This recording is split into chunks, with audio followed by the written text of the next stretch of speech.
ஒரு துளி ஆன்மீக அன்பர்களுக்கு நமஸ்காரம். ஓம் நமோ நாராயணாய, ஓம் நமோ வெங்கடேஷாய. இன்று இந்த காணொளியில் நாம் காண இருப்பது வர்தினி ஏகாதசி பற்றிய பவிஷ்ய உத்தர புராண விளக்கம். நீங்கள் இதுவரை நமது சேனலை சப்ஸ்கிரைப் செய்யவில்லை என்றால் உடனடியாக சப்ஸ்கிரைப் செய்து ஒரு துளி ஆன்மீக அனுபவம் பெற்றிடுங்கள். வாருங்கள் புராண மகிமையினை அறிவோம். ஒருமுறை ஸ்ரீ கிருஷ்ண பரமாத்மாவிடம் யுதிஷ்டிர மகாராஜா கேட்கின்றார், ஹே ஸ்ரீ கிருஷ்ணா பரந்தாமா, வைசாக மாதத்தில் தேய்பிரையில் வரக்கூடிய ஏகாதசியின் பெயர் என்ன மற்றும் அதன் மகிமை என்ன என்று எங்களுக்கு தெளிவாக விவரியுங்கள் என கேட்கின்றார். ஸ்ரீ கிருஷ்ண பரமாத்மா கூறுகின்றார், அரசர்களில் சிறந்த யுதிஷ்டிரா, வைசாக மாத தேய்பிரையில் வரும் ஏகாதசி வர்தினி ஏகாதசி என்று அழைக்கப்படும். இந்த ஏகாதசி விரதத்தை கடைபிடிப்பவர்கள் அனைவரும் இந்த ஜென்மம் மட்டுமல்லாது அடுத்த ஜென்மாவிலும் சகல சௌபாக்கியங்களையும் பெறுவர். இதனை கடைபிடிக்கும் ஒரு துர்பாக்கியசாலியான மனைவி கூட மிகுந்த பாக்கியசாலி மனைவியாக மாறுவாள். அதன் மகிமையை நான் உனக்கு கூறுகின்றேன் கேள் என்று ஸ்ரீ கிருஷ்ண பகவான் கூறியதை நாம் இங்கே நமது ஒரு துளி ஆன்மீகம் குழு அன்பர்களுக்காக விவரிக்கின்றோம். இந்த ஏகாதசி விரதத்தினை முறையாக கடைபிடிப்பவர்கள் அனைவரும் தான் செய்த அனைத்து பாவங்களில் இருந்தும் விடுபடுவர். மேலும் இகவாழ்வில் அனைத்து சௌபாக்கியங்களையும் பெறுவர். அதன் பின்பு மோட்சத்தையும் அடைவர். இந்த ஏகாதசி விரதத்தை முறையாக கடைபிடித்த மந்ததா எனும் அரசன் தான் செய்த அனைத்து பாவங்களிலிருந்தும் விடுபட்டு முக்தியினை பெற்றான். சாபத்தின் காரணமாக தொழுநோயை பெற்ற இஷவாகு குலத்தைச் சேர்ந்த மகாராஜா துந்துமாரா இந்த வர்தினி ஏகாதசி விரதத்தை கடைபிடித்து தனது சாபம் நீங்க பெற்றான். பல 100 ஆண்டுகள் தவம் செய்து பெறுகின்ற புண்ணிய பலனை இந்த வர்தினி ஏகாதசி விரதத்தை கடைபிடிப்பதன் மூலம் எளிதாக பெற முடியும்.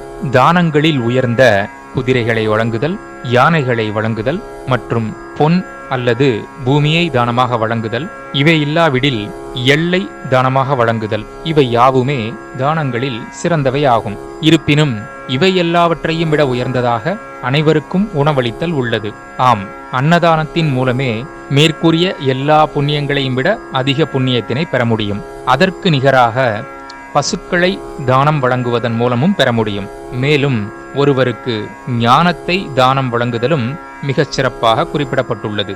ஆம், கல்வி தானம் எனப்படும் வித்யா தானம் இத்தகைய அனைத்து உயர்ந்த தானங்களையும் பிறருக்கு வழங்கி நாம் பெறக்கூடிய புண்ணிய பலனை இவ்வாறு தானம் செய்ய வாய்ப்பில்லாதவர்கள் இந்த வர்தினி ஏகாதசி விரதத்தை கடைபிடிப்பதன் மூலம் மட்டுமே எளிதாக பெற முடியும். மேலும் ஒருவர் தனது புத்திரி அதாவது மகளுக்கு விவாகம் செய்து வைக்கும் பொழுது திருமணத்திற்கு ஈடாக எந்த ஒரு பொன்னோ அல்லது பொருளையோ மணமகனிடம் இருந்தோ அல்லது அவர்கள் குடும்பத்தாரிடம் இருந்தோ பெற்றுக்கொண்டு செய்யக்கூடாது. மகளுக்கு திருமணம் செய்யும் பொழுது அவ்வாறு மணமகன் இல்லத்தில் இருந்து தானமாக வாங்கி கொண்டு செய்வது மகளின் தந்தைக்கு மிகப்பெரிய பாவத்தை சேர்க்கும் என்று சொல்லப்பட்டுள்ளது.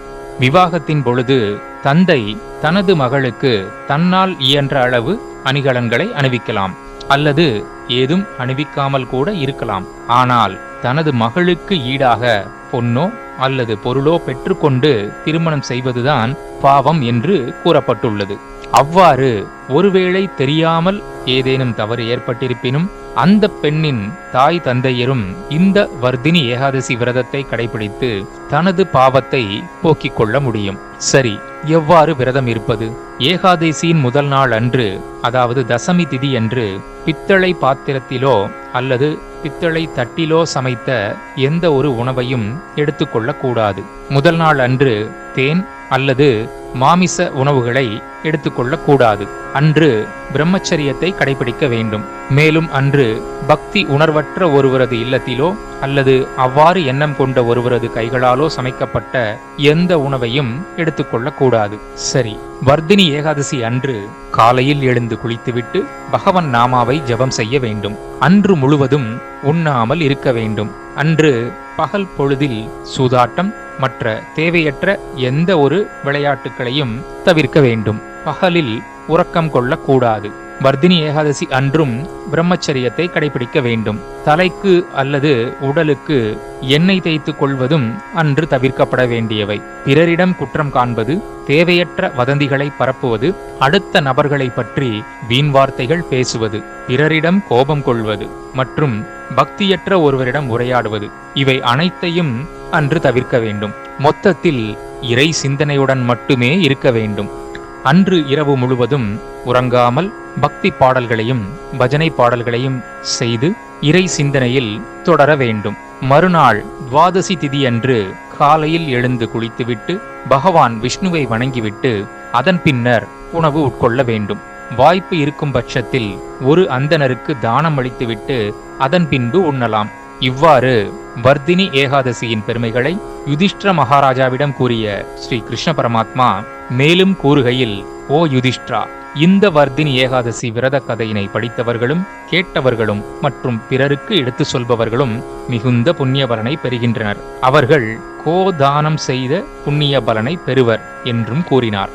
ஆகவே அன்பர்களே, நமது இப்பிறவி எப்படி இருப்பினும் நாம் செய்த பாவங்களை போக்கவும், ஒருவேளை கர்ம பலன் தொடர்ச்சி காரணமாக அடுத்த ஜென்மா இருப்பினும் அந்த பிறவியிலும் கூட மிகுந்த புண்ணிய ஆத்மாவாக பிறக்கவும் இந்த வர்தினி ஏகாதசி தினத்தில் நாம் செய்ய வேண்டியவை: வாய்ப்பு இருப்பவர்கள் ஏகாதசி அன்று 3 வேளையும் உண்ணாமல் விரதம் இருக்கலாம், அல்லது அவரவர் உடல்நிலைக்கு ஏற்ப 1 வேளையோ அல்லது 2 வேளைகளோ இருக்கலாம். வாய்ப்பு இருப்பவர்கள் பழங்கள் மற்றும் பழச்சாறு மட்டும் அருந்தி விரதம் இருக்கலாம். அன்று நாள் முழுவதும் பகவான் நாமாவை ஜெபிக்கலாம். அவரவர் இல்லங்களிலேயே பெருமாள் படத்திற்கு முன்பாக நெய் விளக்கேற்றி துளசி சாற்றி வழிபடலாம். இவை எவற்றையும் செய்ய முடியாத பட்சத்தில் கூட இருக்கும் இடத்திலிருந்தே மானசீகமாக பெருமாளை மனதார நினைந்து வேண்டிக் கொள்ளலாம். முழு நேரமும் நாம ஜபம் மட்டும் செய்து கொண்டே இருக்கலாம். விரதம் இருக்க முடியாதவர்கள் இந்த விரத கதையையும் பலனையும் பிறருக்கு எடுத்து கூறுவதன் மூலம் கோதானம் செய்த புண்ணியம் பெறுகின்றார்கள் என்று கூறப்பட்டுள்ளது. இந்த நேரத்தில் ஒரு முக்கியமான விஷயத்தை இங்கு பதிவு செய்ய நினைக்கின்றோம். நமது தாமிரா தர்ம ரக்ஷண சபா மூலமாக கலியுகத்திற்கு ஏற்ற வகையில் நமது குழு உறுப்பினர்களுக்கு இப்போதைய தண்டோரா மூலம், அதாவது சமூக வலைதளங்கள் மூலமாக ஒவ்வொரு ஏகாதசிக்கும் முதல் நாள் தசமி திதி அன்று ஏகாதசி விரதம் பற்றி ஒரு நினைவூட்டலை நாம் செய்து வருகின்றோம். நீங்களும் நமது ஒரு துளி ஆன்மீகம் வாட்ஸ்அப் குழுவில் இணைய திரையில் தெரியும் எண்ணிற்கு வாட்ஸ்அப் செய்யுங்கள். ஓம் நமோ நாராயணாய, ஓம் நமோ வெங்கடேஷாய.